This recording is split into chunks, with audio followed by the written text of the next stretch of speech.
Om Swastiastu. Baik teman-teman, kembali lagi bersama kami dalam channel Taksu Poleng. Nah, kali ini kita kembali lagi di suasana yang hening. Kita sekarang dengan background yang mungkin hampir sama dengan kostum kita. Tanpa kesengajaan. Tapi di sini kita tanpa sengajaan sih, bukan kita memadu-madu istilahnya gitu. Nah, baik teman-teman, pada kesempatan ini kita mau membahas tentang pusaka nih, tentang pusaka. Iya. Karena di Bali, mungkin juga di Nusantara, pusaka-pusaka ini sangat kental sekali kita di Nusantara Blejuru ya. Cuma ini pusakanya ini mengarah kemana nih nanti? Mungkin dalam proses keberadaan juga penarikannya. Penarikan dan kemunculannya ini kan. Mungkin fokus ke penarikannya aja dulu. Iya. Nanti menyinggung sedikit-sedikit yang lain lah. Ya sedikitnya nanti tentang pengertian pusaka lah atau apa sejenisnya gitu. Mungkin nanti cara merawat pusaka nanti bisa. Nah, sekarang kita fokus ke cara penarikan pusaka. Karena mungkin teman-teman masih banyak yang bertanya-tanya sih, bener nih nggak seorang manusia itu bisa memunculkan pusaka dari di bawah tanah kan, bisa di dalam air. Mungkin proses itu kayaknya mustahil. Kalau tiang sih pemahaman tentang penarikan pusaka tuh lebih ke misalnya nepuin batu nih, itu pusaka kayak gitu. Lebih ke sana sih. Ini belum tahu nih dalam ranah penarikan pusaka tuh dalam lebih goib atau gimana gitu loh. Nah, mungkin awal gini nih, awal cerita nih mungkin apa yang bisa kita bahas nih atau bisa dideskripsikan tentang penarikan pusaka ini. Jadi gini, bahwa penarikan pusaka itu adalah memang sesuatu yang mustahil kalau orang awam lihat, tapi itu memang real adanya. Tapi tidak semua orang mampu melakukan hal itu, Bli. Jadi bagaimana nanti kita jelaskan bagaimana ciri-ciri penarikan pusaka yang memang real dan bagaimana penarikan pusaka yang settingan nantinya. Karena konsepnya bahwa apapun di dunia ini, makhluk hidup itu adalah memiliki pusaka. Jadi ada benda mati, ada benda tak mati. Benda mati dan benda hidup itu maksud saya. Jadi batu pun dia memiliki energi. Jadi sesuatu yang sudah memiliki energi itu pasti bisa ditarik. Jadi kalau contoh nih kehilangan motor, kenapa tidak bisa ditarik? Karena dia tidak memiliki energi. Ya. Mungkin karena kalau kita energi mesinnya aja yang bisa. Jadi konsepnya seperti ini, Bli. Ciri-ciri yang pertama lah, orang itu menarik pusaka biasanya yang saya tahu sih, karena ya punya lah teman praktisi itu, saya sih nggak bisa beli ya. Jadi biasanya satu, dia melihat dulu tempat seperti apakah tempat ini memiliki pusaka seperti beli. Jadi pusaka yang kita bahasnya adalah umum, entah itu dari bangsa halus, entah itu dari bangsa luhur. Kita bahasnya umum lah penarikan. Mungkin kita contoh kalau lihat pohon nih, biasanya kan ada istilahnya penunggunya di dalam. Biasanya penunggu itu memiliki yang namanya pusaka lah. Jadi ada proses yang namanya negosiasi. Kalau orang yang memiliki istilahnya ilmu spiritual, beli penarikan pusaka, istilahnya dia mendapatkan mendapatkan wahyu atau mendapatkan kemampuan lah untuk di bidang hal itu, dia akan melakukan yang namanya negosiasi dulu. Negosiasi apakah pusaka itu bisa diambil atau tidak. Jadi itu kalau orang yang memang menarik pusaka dengan istilahnya tatanan yang benar, karena ada istilahnya main paksa lah beli. Ada main paksa, dia merasa mampu mengalahkan yang memiliki penunggu itu, diambil lah. Itu sih sah saja, cuma nantinya kan efeknya di saat pusaka itu kita ngambil paksa, mungkin si penunggu itu takut dengan kita, tetapi di saat kita mewarisi kepada anak generasi kita sudah tidak ada, ini yang akan dikejar, tagih janji istilahnya beli. Jadi cara penarikan pusaka itu bermacam-macam beli. Ada yang mungkin menggunakan koran, orang menarik pusaka menggunakan koran yang dicarikan apinya beli. Koran, jadi koran mungkin ada yang menggunakan hanya mantra, koran itu menyala dengan sendirinya, atau bahkan dengan bantuan korek api mungkin beli. Jadi biasanya seperti itu beli. Kemudian ada yang menggunakan ritual seperti menyan, ada yang menggunakan minyak, entah itu cempaka, entah itu mungkin apple gin yang sering orang-orang spiritual bahas lah, atau misik, japaron, ada mungkin yang menggunakan candu, ya itu kan tergantung anugerah yang dia dapatkan, atau bahkan tergantung si pemegang pusakanya beli. Iya. Mau Karena minta biasanya apa, ya. ada negosiasi, mungkin hanya membutuhkan rokok dan cempaka itu modelnya, dan itu akan muncul dengan sendirinya. Itu biasanya beli. Dan juga ciri-ciri penarikan yang real, dia tidak akan menggunakan yang namanya, contoh nih, di sini ada pusaka, dia akan menarik, dia di atas semen pun mampu, di atas sel pun mampu. Jadi tidak ada orang yang narik pusaka itu nih, dia menerawang nih ada pusaka, dia narik, oh tolong bantu nyari di semak-semak itu, enggak seperti itu beli. Yang saya tahu ini, mohon maaf, ini yang saya tahu seperti itu. Jadi langsung real, ada mungkin loncatnya dari tanah beli, tembus ya dari tanah, tetapi tidak meninggalkan bekas. Muncul dari tanah, dan ada juga dari atas itu jatuh, tergantung si pemegang kodamnya itu dia mau dari mana arahnya. Ada mungkin seperti bakar koran, nanti keluar dari dalam koran, atau bahkan bakar koran tidak mau masuk di koran, di sana jatuhnya itu kan. Itu tergantung seperti itu beli. Jadi mau-maunya si gininya aja Kodam, sih, kodam dan aja. juga biasanya kita berbicara masalah pusaka ini keris lah beli ya, nanti baru ke permata. Biasanya satu, dia tidak memiliki yang namanya gagang ataupun sarung. Jadi tidak memiliki pegangan dan sarung. Hanya logamnya aja. Hanya logamnya, karena kenapa itu? Karena disimpan udah ditanam mungkin ratusan tahun dan gimana. Makan rayap ya. Jadi seperti itu beli. Kalau mungkin ada yang menarik pusaka baru muncul, udah ada gagang, udah ada sarung, dan juga baru dibuka, baru sekali itu ya bisa kita tanda tanya ya. Apakah itu real seperti itu beli. Dan juga saat kita diberikan ini pusaka, cara mengetahui apa ini benar tarikan apa enggak, biasanya itu taruh aja lah bunga, olesi bunga, kita doakan, habis itu bunga itu pakai tidur. Biasanya itu akan didatangi di mimpi. Seperti itu beli. Atau kalau orang yang ekstrim biasanya ditaruh di kakinya beli. Kalau orang yang ekstrim membuktikan seperti itu beli, itu tergantung lah kesiapan mental aja beli. Nah, jadi belajar tadi kan menyinggung mengenai tentang pusaka ini, kan energi ini kan bisa dikatakan. Iya. Nah, di alam ini kalau mungkin di cara belajar secara kaca spiritual memang bener adanya itu keris apa energi yang sebenarnya sih kan kalau kita secara mata panjang ini kan keris itu kan tertanam. Nah, kadang-kadang kata kalau kita gali kan tidak ada kan. Mungkin apa sih untuk energinya itu? Iya. Jadi gini beli, ada yang berupa energi, ada yang berupa memang benar. Real ada. Contoh nih, dulu ada perang zaman kerajaan, kemudian para raja itu biasanya atau para paten atau leluhur Nusantara menitipkanlah pusaka ini di dalam di dalam alam goib. Karena mungkin jika di saat ini tidak dititipkan akan menjadi bumerang terhadap anak cucunya kelak seperti ini. Biasanya dititipkan. Jadi kalau kita digali menggunakan alat, kalau benda itu memang benar-benar hidup bagus kodamnya, dia akan semakin masuk ke dalam. Tapi jika orang itu mampu istilahnya memanggil si kodam, dia akan keluar dengan sendirinya beli. Seperti itu beli. Kalau benda pusaka yang real. Tetapi ada juga pusaka yang memang contoh nih hanya berupa cahaya, tetapi dia mampu diwujudkan entah itu berupa pusaka, entah itu berupa permata nantinya. Karena gini beli. Konsepnya dia sama seperti petir. Jadi pusaka itu ada di atas lah istilah cahayanya. Kalau sudah menyentuh yang namanya ibu pertiwi bumi, dia akan berwujud. Sama kalau petir ini kan kita nggak hanya melihat cahaya, tapi kalau petir itu menyentuh sampai itu menyentuh pohon, sampai itu menyentuh tanah, dia akan berwujud. Makanya ada berupa batu mustika petir, kalau di Bali disebut dengan caling tatit. Nah itulah beli. Jadi ada proses ini kan ada cahaya. Jadi bagaimana si pendukun spiritual itu menahan napas istilahnya beli untuk membuat cahaya itu menyentuh ibu pertiwi. Di saat sudah menyentuh ibu pertiwi, dia akan memunculkan namanya kehidupan. Sama seperti hujan, kalau sudah menyentuh tanah dia akan muncul suatu kehidupan. Inilah konsepnya beli. Jadi intinya sih energi ini ada dualitas. Jadi ada pusaka ini ada bentuk energi dan ada real kan. Iya. Nah mungkin di luar konteks pusaka nih Juru. Kalau dari orang yang mampu menarik pusaka itu seperti yang tadi Juru bilang itu apakah sebuah anugerah yang diberikan atau memang ajaran seperti anggaplah ilmu-ilmu kanuragan seperti itu, artinya bisa dipelajari untuk khusus menarik pusaka seperti itu, apakah seperti itu?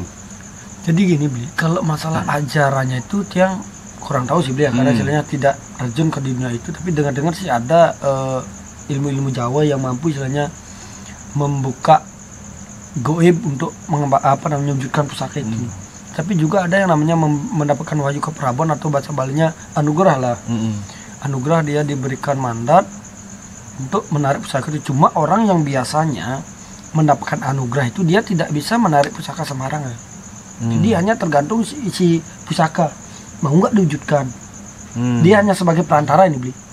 Tapi kalau orang itu memiliki ilmu, maka seenaknya dia tuh, dalam artian ini ada pusaka di pohon ini, dia mampu mengambil gitu loh. Seperti yang tadi Juru bilang, main paksa seperti itu. Ada main paksa, mungkin ada dikasih. Tapi kalau orang itu hanya memiliki yang namanya mandat lah istilahnya. Mandat atau anugerah, dia sulit munculkan. Contoh nih, mungkin beli meditasi, beli melihat keris, saya mungkin bisa narik mungkin nih, atau beli jarot saya melihat pusaka.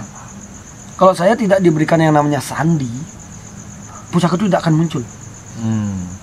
Karena biasanya nih, katanya nih beli, bahwa pusaka itu memiliki sandi. Contohnya saya kodamnya, oke saya kasih kamu ikuti kata saya, kamu bakar menyan atau bakar misik japaran apalah, ucapin kata saya, ada nanti mantra diberikan beli. Saat itu kita ucapkan, dia akan terwujud. Gitu.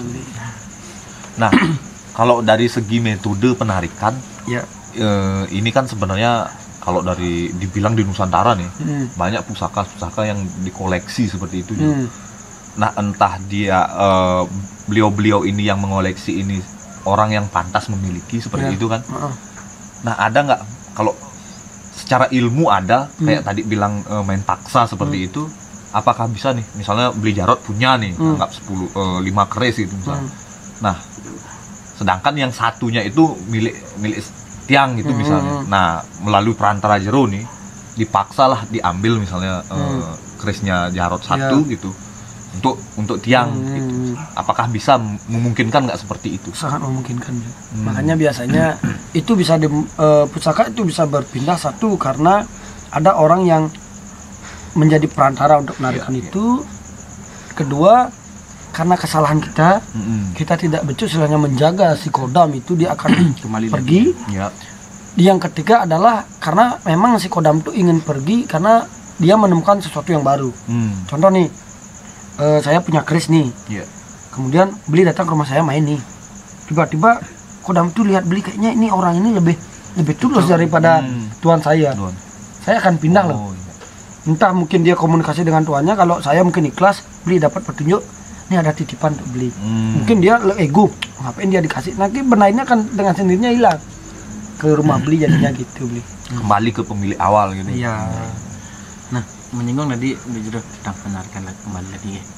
Nah, karena kan kebanyakan kalau kita di Bali disilahkan dengan paice kan. Nah, Bali di salah satu pura ini tempat suci lah, biasanya dikatakan tempat suci ada pusaka seperti ini. Nah, sedangkan ada orang yang pintar menarik. Berarti kan yang diambil energinya apa barangnya ini, katanya kalau kita ambil nanti kan kesakralan pura atau hilang seperti itu. Kita berbicara masalah yang anugerah lah ya. Anugerah. Kalau orang yang memiliki ilmu itu kan, kita sulit berbicara loh. Dalam artian itu biasanya ada ego yang masuk nanti di dalamnya. Kalau penugerahannya seperti ini beli. Contoh nih, kita tangkil ada keris, tiba-tiba si kodam keris atau beliau yang bersama di sana istilahnya menitipkan lah, kamu tolonglah wujudkan pusaka ini nanti supaya istilahnya dijaga oleh generasi keturunan saya seperti itu. Karena biasanya pusaka yang sudah lama terpendam itu tidak pernah dirawat, ini biasanya akan membuat suatu kehancuran beli. Contoh keluarganya sakit-sakitan, itu seperti atau bekerja tidak memiliki sari lah. Sekarang dapat 300 ya habis, besok dapat 400 ya habis lagi. Jadi di saat pusaka itu sudah diambil, nantinya ada rasa bakti kita, mungkin di saat tempat landak kalau orang kita Bali, kita mantenin, nanti asuhan itu kita tunas untuk pekarangan, mungkin untuk usaha itu. Jadi apabila barang itu sudah terwujud, tidak akan berpengaruh kepada pura itu, selama memang itu disanakan di sana, bukan diperjualbelikan seperti itu. Karena kan banyak pusaka-pusaka itu diperjualbelikan, ujung-ujungnya keluarga yang jadi korban hancur. Banyak lah seperti itu orang-orang yang keluarganya istilahnya bahasa Balinya keberbahan atau sakit-sakitan akibat dulu mungkin punya paice, diperjualbelikan lah. Jadi itu akan menjadi suatu karma kelompok beli, bukan hanya individu. Jadi nah kembali lagi paice yang ada di mungkin di tempat suci berarti itu sudah ada titipannya untuk orang-orang ini berarti seperti itu kan. Tidak kita berbicara kalau ini diambil nanti kesakralannya hilang seperti itu. Berarti ini sebuah titipan mungkin. Titipan seperti itu, ada yang istilahnya mandat untuk merawatnya lah. Seperti itu biasanya kalau mungkin udah cukup dia dirawat, dia ingin masuk lagi ke pura itu, dia akan hilang dan masuk sana. Mungkin nunggu keturunan keberapa dia akan muncul lagi seperti itu. Oh, berarti leluhur beliau itu menitipkan di sana. Benar. Nah, orang yang tahu misalnya, ini dapat dapat pewisi atau misalnya gini keris gitu misalnya atau batu. Nah, cara kita tahu seperti itu artinya kita dapat ini misalnya jero bisa nih. Misalnya jero yang dapat gini, apakah memang seperti itu cara-caranya untuk kita tahu bahwa kita memiliki keris itu, kita memiliki paice itu gitu. Jadi biasanya gini beli, ada yang namanya kita doakan lah, kita doakan siapa penghuni keris itu, siapa punya batu itu, supaya kita istilahnya bisa komunikasi. Kalau mungkin kita tidak mampu, ya kita harus istilahnya jujur lah, dalam artian siapapun yang berstana di tempat ini, mungkin saya tidak bisa istilahnya melihat, saya tidak bisa mendengar karena kebodohan saya, kekotoran saya, tolong saat saya tidur berikan saya petunjuk lewat mimpi. Nah, mungkin kalau kita tidak bisa juga ditembus lewat mimpi, mungkin kita bisa mencari yang tahulah spiritual seperti apa. Ditanyakan. Karena biasanya gini beli, ada beberapa kasus dia justru mendapat paice malah hidupnya hancur. Nah, dia berpikir kita dapat paice, kayak gitu. Dia dapat paice malah hancur loh. Inilah karena bukan dia yang sebenarnya memegang, dan ada seperti yang katakan tadi, ada paice yang memang itu diberikan oleh bangsa bawah. Contohnya beli meditasi ke suatu pura lah, kemudian ada ancangan perencang lah atau bangsa bawah kita berbicara yang sifatnya negatif. Kalau orang ini sampai ketemu dengan beliau, dia diberikan penugrahan, saya akan kalah loh. Jadi diberikanlah beli berupa batu, berupa keris, dan beli berpikir, oh saya sudah berhasil, saya sudah diberikan peci oleh beliau, dan kita ngambil ini, satu tujuan kita dengan beliau terputus, dan kedua kita mendewakan benda ini. Nah, itu kan banyak yang terjadi. Nah, inilah yang, jadi sekali lagi apapun itu, entah itu pusaka, apapun itu permata, dan apapun itu jenisnya, tetap itu hanya istilahnya perantara. Itu hanya perantara. Jadi jangan pernah makanya seperti kita sudah bahas di video tentang pelangkiran, kita naruh itu harus ada posisi jenjang. Yang di atas tetap kita real, dalam artian netral, itu hanya daksina linggih, tidak boleh dicampur adukan dengan pusaka apapun. Baru dapat pelajaran Iya, baru karena dari diri ya. kan banyak orang seperti ini. Saya mendapatkan keris nih, peci leluhur, dan dia berpikir leluhurnya itu bersemayam di sana, itu tidak loh. Dan dia itu memuja, nih di saat odalan saya memuja kerisnya nih karena leluhurnya, atau dia mendapat peci di dalam, dia berpikir ini petara dalam bersarang di sini, tidak ada seperti itu beli. Jadi konsep yang bersarang itu adalah, kalau bahasa kerennya seperti asisten, karena ada kodam. Seperti ada kodam. Makanya kalau orang mungkin yang spiritualnya tinggi, dia melihat keris, pasti yang istilahnya yang menjadi kodam itu seperti pepati. Nah, di saat kita berdoa, contoh nih saya mendapatkan pusaka dari pura dalam, saya berdoa, Ratu dalam ini akan mengantarkan doa kita ke sana. Jadi ada penghubung lah, ada koneksi, ada sinyal istilahnya beli.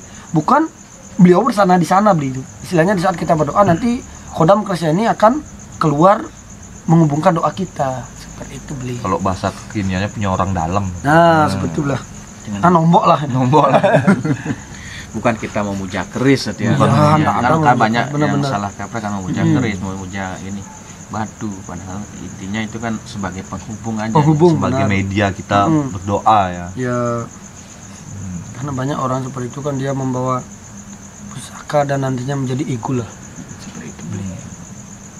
Mungkin ada lagi yang ingin tanyakan seputar ini. Untuk seputar penarikan udah detail ya, kita tahu, cuma ini masih pengen nanya cuma terkait masalah pengertian pusaka-pusaka nih, apa bedanya keris, batu seperti Ya. itu kan sama-sama aja sih sebenarnya. Ya. Cuma ini terbuat dari logam, ini dari batu seperti itu. Bagaimana cara merawat batu, Nah, bagaimana juga kayak cara merawat seperti pusaka pis bolong, di ngempet dan lain sebagainya, apa gunanya nanti kita bahas Jadi aja. kita buatkan Nah. Cuma itulah punya sekali beli. Kalau kita selalu ketemu sama orang yang menarik pusaka, kalau memang dia benar-benar menarik pusaka, dimanapun itu akan mampu dia. Jadi tidak ada gini meditasi nih. Oh, kerisnya sudah ada di sama-sama dan kita bantu nyari gitu nggak ketemu. Ada nggak ciri khusus dari penampilan? Kalau penampilan sulit beli. Sulit ya? Ya karena zaman sekarang Iya benar. talenta. seperti itu beli. Jadi intinya seperti ini beli. Kenapa saya katakan itu? Karena orang yang mampu menarik pusaka itu dia akan berbicara dengan kodamnya. Dan dia berbicara, oh kodamnya nih, ini kerisnya kok di sini nggak perlu lagi nyari di mana itu di mana. Nah, seperti itu beli. Apalagi wujudnya baru itu beli. Nah, baru nih ingat bicara. Mungkin yang pusaka-pusaka yang bisa ditarik itu bahannya dari apa saja kan seperti itu.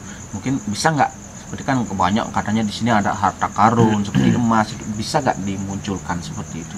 Sama seperti pusaka ini harus memiliki kodam kah? Ya. Mungkin seperti itu. Jadi kalau pusaka satu kenapa bisa karena memiliki kodam. Kalau harta karun ada yang bisa ada yang enggak.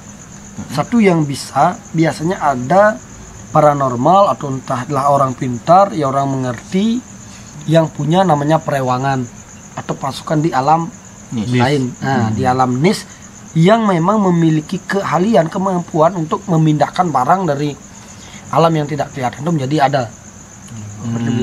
Dan yang kedua adalah ada harta karun yang memang di saat nanam ini loh, orang yang zaman kerajaan dulu dia nanam harta karun dan dia memanggil penghuni yang ada di tempat itu untuk menjaganya.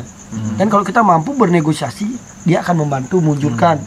Tapi kalau harta karun dalam artian ditanam oleh Belanda atau penjajah yang tidak memiliki pagar gaib, itu harus digali cara ngambilnya belinya. Seperti itu. Dan itu memang ada secara nyata seperti itu, Jadi, yang tidak bisa berpindah. Mumpung yang ingat juga masalah gini penarikan pusaka beli. Biasanya seperti ini ada juga ilmu penarikan pusaka nih. Contoh saya punya pusaka di rumah nih, saya narik nih dari sini saya manggil kodamnya Kak, karena saya sudah kenal dengan si kodam kan. Ini beli ada pece, beli bawa mahar dengan cian. Kayak beli mungkin beberapa minggu hilang lagi. Nah, kadang-kadang itu seperti yang habis itu terjadi. saya kenal sama beli Dede, beli dapat apa namanya ini ada pece beli dari leluhur. Saya bantu beli. Oh iya ya kamu sakit ya gitu dia ya. Nanti tolong siapkan bunga ini dan maharnya segini. Habis itu saya wujudkan. Padahal itu saya yang punya. Saya kasih ke beli. Habis itu lagi saya ambil. Ini ada kasus seperti ini beli. Dan ada juga yang naruh seperti saya katakan tadi, dia naruh semak-semak. Habis itu dia bilang narik dan oh tolong coba cari bantu di sana gitu. Habis itu saya cari. Nah, jadi dari sisi kewaspadaan perlu juga Perlu gitu ya. Artinya wawasan ini yang perlu juga untuk mengantisipasi kejahatan-kejahatan yang kalau memang ada yang dilakukan. bantu nih contoh nih. Nah, kita tanya dulu kira-kira di mana pusaka itu bakal muncul. Oh mungkin di semak-semak itu. Kita cek dulu, boleh saya cek dulu. Katanya sudah ada di sana. Nah, Gitu. karena kan sering itu yang terjadi, mungkin kekeliruan dari kita sih di masyarakat. Bahwasanya kita baru kita kenal, ini ada barang nih, tolong Leluhur. dicek. Nah, tolong dicekkan. Tapi belum tentu dan yang disuruh ngecek tuh berniat baik, bisa juga kodamnya diambil. Udah diambil ya. Ada itu sebenarnya, ada orang ngetes lah. Contoh nih beli punya Mirhat 5 yang asli. Bisa coba saya lihat, saya ambil kodanya itu beli tes hancur dah. Nah, itu udah Nah, dia punya Mirhat 5 yang palsu masukin di sana gitu. energi di sana kan baru dites ternyata luka kan seperti itu. Luka. Nah, itu yang terjadi sering terjadi biar tidak keliru nantinya. Kalau jadi kuncinya sekali kalau memang itu benda dari atas dalam artian itu tidak bisa dipakai sembarangan beli. Iya. Jadi tidak bisa diuji cobakan lah. Ada orang-orang ada teman nih datang, saya punya keris ini mampu bikin hujan. Kita coba nggak bakal mampu. Tapi di saat kita kepepet, beliau akan ada di sana dan itu mampu. Iya. Seperti itu beli. Jadi sudah semua Jadi diatur itu yang seperti membedakan Ya, dari atas lah intinya. tidak bisa diajak. Kompromi. Kalau istilahnya pusaka yang dipasupati diinisiasi oleh dukun itu boleh dipakai. Seperti ini sabukan nih, dukun punya, itu boleh kita pakai tempur. Tapi kalau udah, Sembarangan ya kalau udah pinci itu hati-hati. Iya. Salah digunakan hilang langsung. Kalau menggunakan kita juga jangan jadi. Itulah. Mungkin itu aja sih, Mungkin nanti itu lain aja. waktu kita buatkan lagi untuk cara perawatannya. Cara Gimana, perawatan nih yang penting karena udah banyak nih pengoleksi keris lah jenis-jenisnya seperti nanti itu. dari permata, dan cara gimana Nah, setahu perawatan. kita ya, setahu dari Dan- versi Taksu Poleng nantinya gitu. dan apa itu makanannya seperti aturannya saja. Aturannya nih. Nah, mungkin itu teman-teman dari pembahasan tadi beli jarum mungkin tentang penarikan pusaka, mungkin juga dinyinggung juga tentang permata tadi sedikit, tentang pusaka-pusaka yang ada di sekitar kita bisa dikatakan.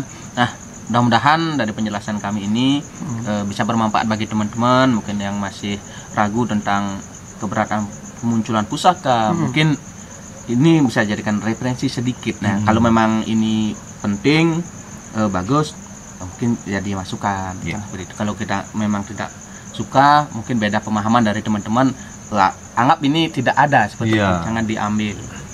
Mungkin itu sih ya punya teman-teman. Iya. Ingat teman-teman, like, share, dan subscribe channel kami Taksu Poleng agar kami terus bisa berkarya. Akhir kata kita tutup dengan para mesanti.